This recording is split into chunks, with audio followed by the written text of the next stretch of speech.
Ada bukti langsung bawa. Janganlah teriak-teriak curang. Ada bukti langsung bawa ke Bawaslu. Ada bukti bawa ke MK. Yang pertama ya, mengenai kecurangan. Caleg itu ada saksi di TPS. Partai ada saksi di TPS. Capres, cawapres, kandidat ada saksi di TPS. Di TPS ada Bawaslu. Aparat juga ada di sana. Terbuka untuk diambil gambarnya. Saya kira pengawasan yang berlapis-lapis seperti ini akan menghilangkan adanya kecurangan. Tapi kalau memang ada betul, ada mekanisme untuk ke Bawaslu, mekanisme nanti persidangan di MK, saya kira sudah diatur semuanya kok. Jadi janganlah teriak-teriak curang. Ada bukti langsung bawa ke Bawaslu, ada bukti bawa ke MK. Ya. Pemilu sudah berakhir. Prabowo Gibran, presiden dan wakil presiden terpilih berdasarkan perhitungan quick count dari berbagai lembaga survei terpercaya. Berbagai tuduhan terus dihembuskan. Kata curang adalah kata yang paling efektif untuk membangun opini di tengah-tengah kekalahan yang melanda.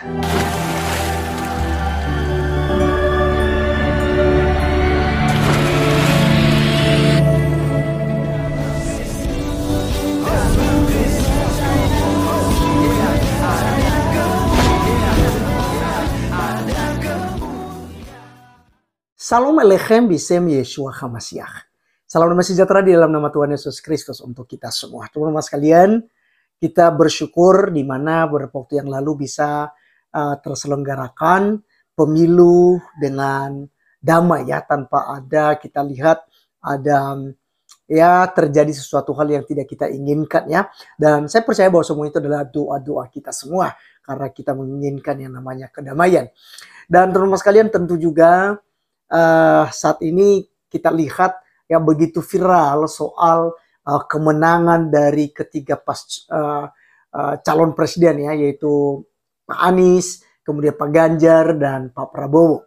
Nah teman-teman sekalian, sesuai dengan hasil hitung cepat dinyatakan bahwa Pak Prabowo Gibran yang unggul, yang tentu saja harapan besar ini untuk menjadi seorang presiden, untuk memajukan Indonesia ini ke depannya. Nah, teman-teman sekalian, terjadi juga yang namanya pro kontra ya. Di mana teman-teman sekalian 01 dan 03 ini kemudian menyuarakan bahwa oh ini curang ya gitu ya. Kemudian banyak sekali lah kemudian orang yang berkata ini pemilu curang, bahkan disalahkan KPU ya, banyak sekali. Nah, kali ini kita akan menonton komentar-komentar daripada netizen ya, dan juga orang KPPS juga teman-teman sekalian yang bekerja di perhitungan suara juga, mereka bersuara karena bagi mereka ya tidak ada kecurangan ya, mereka melakukan tugas mereka dengan benar. Nah teman-teman sekalian, juga Bapak Presiden Jokowi ya mengamanatkan bahwa jika memang ada kecurangan silakan laporkan ya, silakan laporkan, tidak perlu gitu loh ya kita mau fitnah ini dan segala macam. Ya kalau memang ada bukti tinggal dilaporkan kan gitu kata dia kan, disampaikan ya. Jadi kurang lebih seperti itu yang disampaikan oleh mantan presiden kita yaitu Pak Jokowi. Nah teman-teman sekalian, mari kita langsung saja simak ya beberapa komentar-komentar netizen yang ada berikut ini. 3 bulan yang lalu saya itu bukan siapa-siapa Bapak Ibu sekalian. Saya masih dikatain plonga-plongo, dikatain Samsul, dikatain takut debat. Tapi yang jelas ini berkat dukungan, doa Bapak Ibu semua, saya dan Pak Prabowo sekarang sudah ada di sini.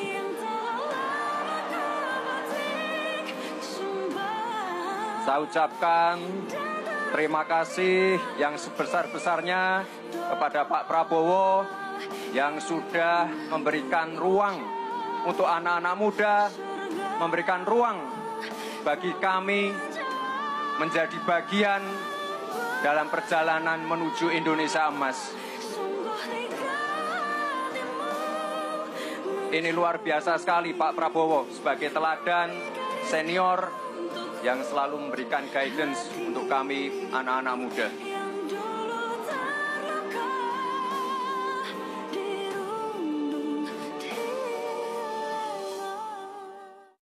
Ada bukti langsung bawa, janganlah teriak-teriak curang. Ada bukti langsung bawa ke Bawaslu, ada bukti bawa ke MK.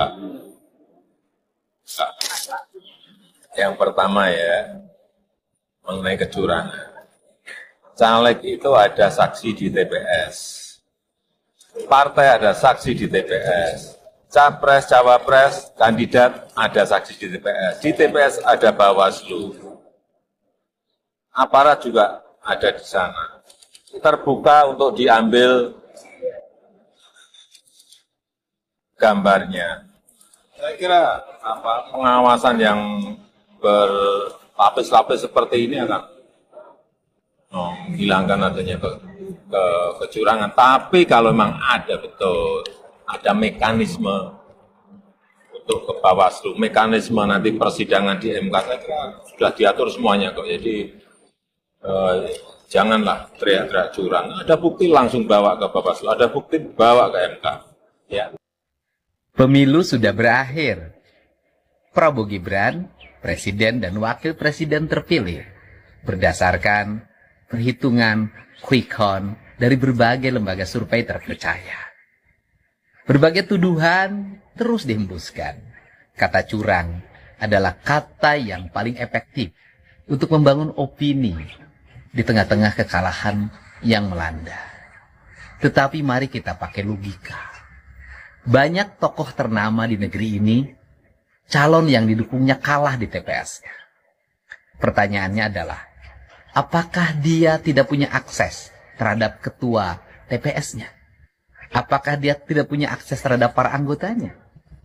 Apakah dia tidak punya saksi pada lingkungannya? Tidak mungkin, pasti dia punya pengaruh terhadap itu semua. Pasti pada waktu perhitungannya dipelototin dan direkam. Tetapi, orang saat ini tak bisa diintervensi. Di bilik suara dia menentukan pilihannya. Bahkan ada calon wakil presiden yang di TPS-nya juga kalah. Kan kalau pemilu itu curang, tidak mesti terjadi. Pasti semua ini terjadi secara alami berdasarkan pilihan politik hati nuraninya yang tidak bisa diintervensi oleh siapapun. Untuk itu, mari kita terima hasil ini dengan lapang dada. Saatnya kita bergandengan tangan membangun negara. Dan berdasarkan juga hasil penghitungan quick count, PDI Perjuangan menjadi partai yang memenangi pemilu tahun ini. Saya mengucapkan selamat. Semoga ini pertanda bahwa pemilu ini berjalan dengan jujur dan adil. Mari kita buang kata curang.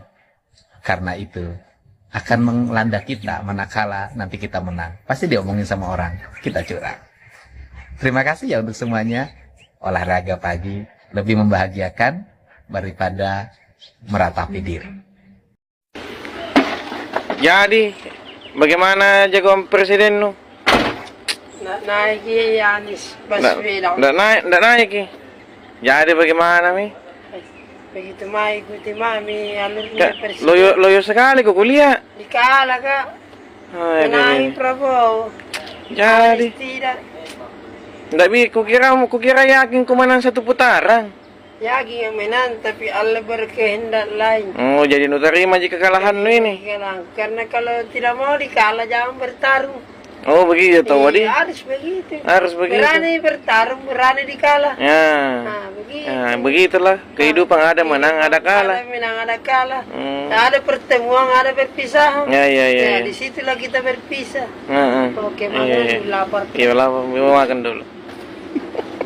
Yang bilang hasil penghitungan suara pemilu ada kecurangan, sini gue jelasin. Di video ini gue tidak bermaksud untuk membela paslon, caleg, ataupun partai tertentu ya. Gue berbicara sebagai anggota KPPS. Ya, gua anggota KPPS. Lo banyak yang gak percaya kan? Dikiranya konten doang kan? No. Gua nggak tahu apakah memang sistem ini udah pernah digunakan di tahun 2019 atau memang baru digunakan di tahun ini. Karena di tahun ini hasil penghitungan suaranya itu menggunakan aplikasi yang bernama Sirekap. Penghitungan suara tetap dilakukan secara manual, ditulis secara manual di kertas yang segede gaban, yang kemudian di-scan menggunakan kamera handphone dan di-upload ke aplikasi Sirekap tersebut. Dari pada saat bimbingan teknis, kita udah dikasih tahu kalau bisa ya mengisi hasil penghitungan surat suara di kertas yang segede gaban itu orang-orang yang memiliki tulisan bagus. Tapi pada kenyataan di lapangan kita nggak bisa mengandalkan hanya satu orang untuk menyelesaikan semua tulisan tersebut. Dari DPRD aja ada 20 lembar kertas, jadi nggak mungkin kita mengandalkan cuma satu orang. Dari yang namanya ketua KPPS sampai 6 anggotanya semua turun tangan untuk menulis di kertas hasil penghitungan suara tersebut dengan berbagai macam bentuk tulisan. Nah, di bagian kertas hasil penghitungan suara itu, kita juga disuruh untuk menuliskan angka digital secara rapi berapa suara sah yang masuk. Jadi memang udah ada panduannya gitu, titik-titik yang membentuk angka 8, tinggal kita garis-garis sesuai dengan angka yang didapatkan oleh paslon, caleg, ataupun partai. Sempat kejadian di TPS gua, angka 0 yang harusnya membentuk persegi panjang, tapi di bagian ujungnya garisnya nggak nyambung, yang terbaca di aplikasi adalah angka 4, bukan 0. Karena aplikasinya menggunakan AI. Makanya nggak heran kemarin ada salah satu paslon yang angkanya naik 3 juta, tiba-tiba turun lagi. Jadi kalau ada orang-orang yang ngomong, TPS di sini curang, TPS di situ curang, hati-hati. Dugaan lo itu bisa menjadi fitnah yang luar biasa. Kenapa? Jadi anggota KPPS tuh nggak gampang. Tidur kurang, makan gak ada waktu, minum lupa. Tapi kita dituntut untuk tetap fokus. Bahkan tidak diperbolehkan sampai adanya selisih suara. Kalaupun terjadi adanya selisih suara, harus dicari selisihnya di mana. Sampai ketemu. Gue yang di Jakarta aja, selesainya baru subuh H+1 pemilihan. Ada yang bahkan sampai jam 9 pagi. Dan bahkan, yang di luar Jakarta, ada yang baru selesai jam 3 sore. H+1 pemilihan. Gue aja kalau misalkan ditanya, mau nggak jadi anggota KPPS lagi? Kalau untuk pemilu serentak gini dengan sistem yang sama, I will say no. Menurut gue sih sistemnya harus dirubah. Yang awalnya gue mikir masa kerja gini doang sampai banyak yang meninggal, sampai oh ya pantesan banyak yang meninggal. Semoga kedepannya jauh lebih baik lagi siapapun presiden yang kepilih. Pasti lagi rame di FB kalian ibu-ibu demo soal kecurangan pemilihan ya kan. Kesel sama kalian. Kalau yang kayak gitu itu pasti selalu ada. But yang kalah pasti merasa dicurangi. Dulu Pak Prabowo juga kayak gitu kok, merasa dicurangi, tapi ketika dia tahu dia memang kalah, ya udah dia legowo aja gitu. Lagian apa hubungan sama Pak Jokowi? Kalian bilang adili Jokowi, tangkap dia. Apa kalian ini sakit jiwa? Kalian tahu kayak mana? Kalau misalnya Pak Jokowi itu jahat, Pak Anies itu nggak bakal jadi gubernur, Dek. Ya, lagian Pak Anies itu kalah cuma sekali. Pak Prabowo 3 kali kalah.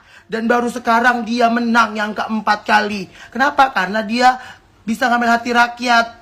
Dia udah belajar dari kekalahannya. Apa yang kekurangan-kekurangannya.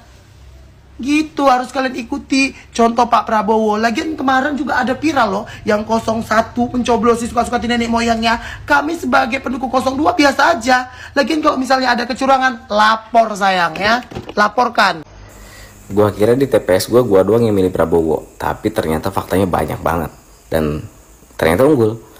Soalnya gini, setiap tongkrongan di warung kopi itu biasanya Prabowo itu jarang dibahas. Karena sedikit kita ngobrol tentang Prabowo atau melakukan pembelaan, itu langsung dihantam dengan isu agama. Yang kedua, yaitu isu MK dan kecurangan.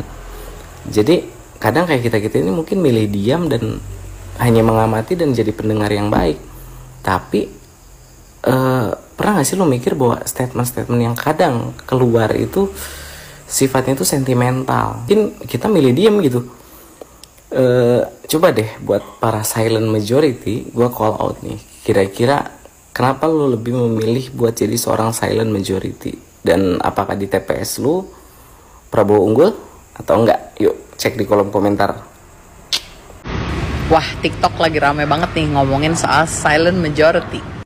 Dan gue mau bahas tentang silent majority, tapi bukan hubungannya dengan pendukung 1, 2, apa 3 ya. Tapi memang konsep silent majority ini. Karena memang seringkali kita ini nggak sadar bahwa silent majority itu ada banget dalam kehidupan kita. Contoh, sering banget kan kita fokus sama orang-orang yang nggak suka sama kita. Sementara kita tuh suka nggak nyadar bahwa ada silent majority orang yang sebenarnya suka dan biasa-biasa aja sih sama kita. Tapi kita suka fokus sama 1-2 orang yang suka ngeritik kita itu. Dan itu yang seringkali bikin kita depresi, ya nggak sih? Karena itu stop fokus sama 1-2 komen negatif itu, tapi kita fokus sama sesuatu hal yang bisa kita lakukan dengan baik dan kita gali aja terus potensi di sana. Do it and the result might surprise you. Biadab KPU! Biadab KPU! Jangan... Ibu, sabar ya Bu ya. KPU itu masih sedang rekapitulasi jumlah total suara yang masuk daripada TPS-TPS di mana kita nyoblos. Dan ini masih dicek satu persatu. Jika kemarin dimasukkan ke dalam website itu secara otomatis dan ada kesalahan, ini diperbaiki, dikoreksi kok Bu. Dan apa yang dialamin tim 01 itu nggak cuma dialamin di sana sendiri. Tim 02, tim 03 juga ngalamin hal yang sama. Ada salah input data dan itulah kenapa KPU perlu waktu untuk menentukan real count-nya.